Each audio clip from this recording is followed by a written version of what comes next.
Terima kasih Anda masih bersama kami. Bagi Anda yang baru saja bergabung, kami hadirkan kembali 3 berita utama hari ini. Akibat cuaca buruk dan pasokan berkurang, harga telur ayam di pasar tradisional Karawang naik dalam sepekan terakhir. Hingga kini pencarian putra sulung Gubernur Jawa Barat yang hilang di Sungai Are, Swiss terus digencarkan. Keluarga berharap Eril segera ditemukan.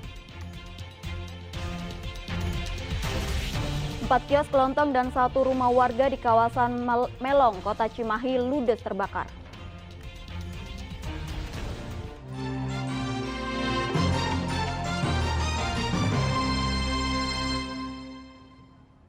Keluarga Gubernur Jawa Barat Ridwan Kamil masih menunggu kabar baik dari Kedutaan Besar Indonesia di Swiss seputar pencarian anaknya yang hilang di Sungai Are. Hingga saat ini, otoritas setempat terus mencari keberadaan Eril dengan memperluas radius penyusuran sungai. Otoritas Kota Bern, Swiss hingga kini masih mencari Emril Khan Mumtaz alias Eril, putra sulung Gubernur Jawa Barat Ridwan Kamil yang hilang di Sungai Are. Guna mengetahui kondisi terkini, keluarga melakukan komunikasi melalui jaringan daring di Gedung Pakuan dengan Duta Besar Indonesia di Swiss, Mulyaman Haddad. Otoritas setempat memperluas radius pencarian Eril yang sempat terhambat arus deras dan debit air yang meninggi karena lelehan es di hulu Sungai Are. Danau dan Sungai Are ini airnya adalah datang dari salju yang meleleh, sehingga kemudian relatif dingin suhunya.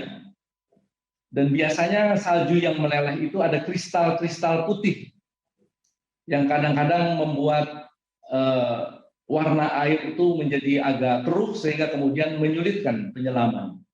Keluarga optimis Eril segera ditemukan. Sebelum dinyatakan hilang, Eril dipastikan tidak melompat serta menjaga adik dan kawannya saat berenang di Sungai Are. Jadi pada saat kejadian, informasi dari keluarga memastikan yang dua sudah sampai, kemudian pada waktu terjadi ada sesuatu yang mungkin tidak terduga terbawa hancur dan Eril menerima L. Kemudian keluarga yang ada di pinggir itu segera berlari mencari. Nah, teriakan hal ini terdengar oleh warga yang ada di pinggir sungai dan menelpon polisi. Eril mengunjungi Swiss untuk mencari beasiswa S2 sambil berwisata. Saat berenang di Sungai Are di Kota Bern, Eril terbawa arus sungai hingga dinyatakan hilang. Muhammad Rizal melaporkan dari Kota Bandung. 6 makam Cina berusia puluhan tahun di Kabupaten Sumedang dibongkar orang tak dikenal. Diduga pelaku pembongkaran berniat mengambil barang berharga dalam makam. Inilah lokasi 6 makam Cina di pemakaman Santiong, Pasir Malang, Kabupaten Sumedang yang dibongkar orang tak dikenal. Usai menerima laporan, keluarga pemilik makam segera mendatangi lokasi. Pembongkaran makam Cina pertama kali diketahui oleh warga setempat. Sebelumnya warga menduga makam yang sudah digali itu ambruk. Namun setelah diperiksa ternyata makam tersebut bekas digali. Keluarga telah melaporkan pembongkaran makam ke polisi. Diduga pelaku pembongkaran berniat mengambil barang berharga dalam makam. Hingga kini polisi masih melakukan penyelidikan. Itu ada ibu-ibu nyekat di makam Muslim, lewat ke sana katanya ada makam yang ambruk gitu. Pas dilihat langsung laporan, dilihat pas oh itu mah bukan ambruk, jadi ada yang gali gitu. Semuanya ada berapa, Pak? Ada 6. Ada 6? Iya, ada 6. Emang di sini sering Pak kejadian seperti itu apa? Baru sekarang. Baru sekarang. Ya mau gimana lagi, paling juga tutup lagi aja. Habis sekarang lagi diselidiki juga, kita nggak tahu. Sejumlah warga dibantu anggota Ormas membongkar pagar yang terpasang di rumah yatim piatu dan warung Jalan Raya Alternatif Cibubur, Kota Depok. Saat pembongkaran pagar, setempat terjadi perdebatan saling klaim kepemilikan pembangunan. Setelah 2 bulan terpasang, pagar rumah yatim piatu dan warung di Jalan Raya Alternatif Cibubur, Kota Depok akhirnya dibongkar. Sejumlah warga dibantu anggota Ormas. Saat pembongkaran pagar, sempat terjadi perdebatan saling klaim kepemilikan rumah yatim piatu dan warung hingga nyaris ricuh. Rumah yatim piatu ini diklaim sudah ada sertifikat sah dan legal. Namun tanpa pemberitahuan, tiba-tiba hadir pengembang mengaku punya hak melakukan pemagaran sepihak. Meskipun pemagaran sudah dilaporkan ke polisi, hingga kini belum ada tindak lanjutnya. 4 kios kelontong dan 1 rumah kawasan Melong, Kota Cimahi terbakar hingga Minggu pagi. Kebakaran diawali suara ledakan yang diduga berasal dari hubungan pendek arus listrik dalam kamar. Kobaran api yang membakar 4 kios kelontong dan 1 rumah berlantai 3 di kawasan Melong, Kota Cimahi terus membesar. 5 armada dinas kebakaran Kota Cimahi dikerahkan memadamkan si jago merah. Kebakaran berhasil dipadamkan kurang dari setengah jam. Tidak ada korban jiwa dalam musibah ini. Seorang bocah berusia 10 tahun selamat dari maut setelah keluar dari kamar rumah usai mendengar suara ledakan. Pemilik rumah menduga suara ledakan berasal dari stop kontak akibat hubungan pendek arus listrik. Percikan api menyambar bahan mudah terbakar di kamar sehingga akhirnya membesar dan merembet ke kios yang berdempetan dengan rumah Agus. Para penghuni rumah dan kios segera berhamburan menyelamatkan diri sambil membawa barang seadanya. Korsleting listrik kayaknya, ya soalnya terdengar bunyi letupan 2 kali gitu, dikirain anak saya. Sebetulnya anak saya di luar dan pas kamarnya dibuka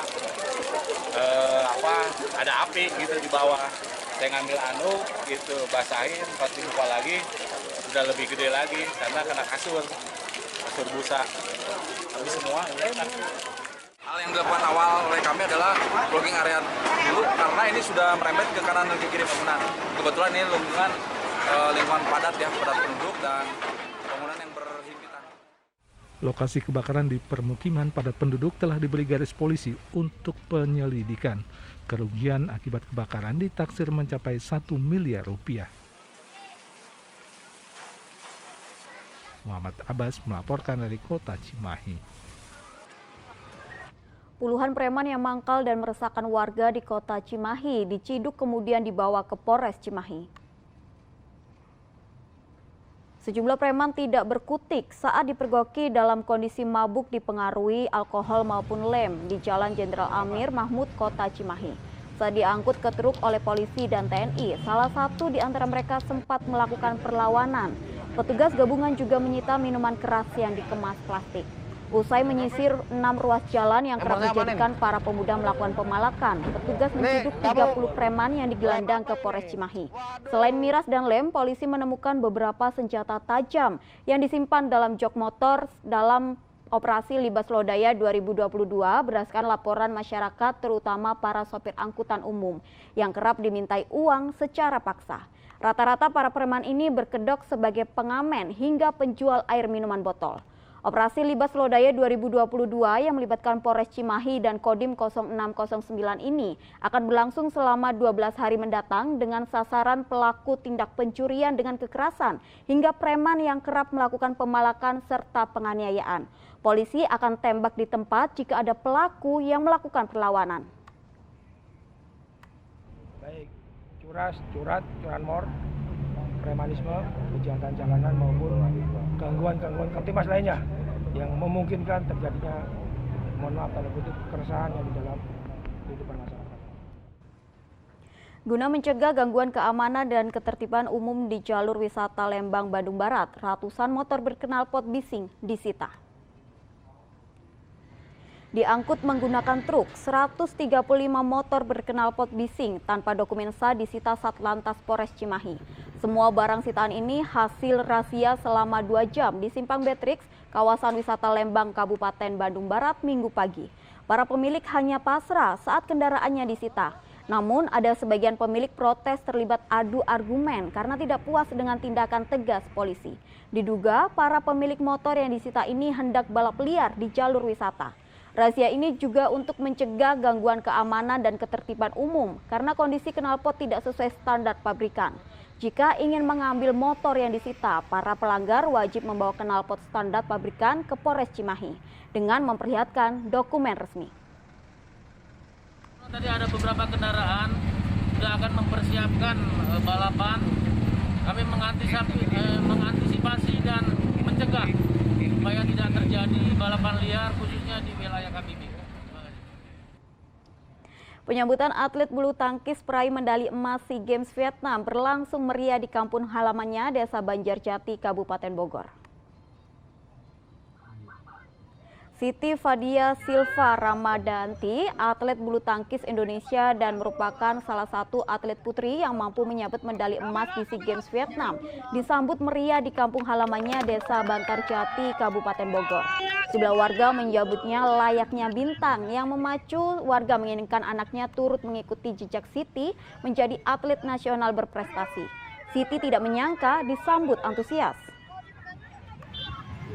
Ya, dikit lagi ya, Pak. Informasi tadi mengakhiri jumpa kita hari ini. Atas nama rekan yang bertugas, saya Tabita Putri mengucapkan terima kasih atas kebersamaan Anda. Selamat beraktivitas dan sampai jumpa.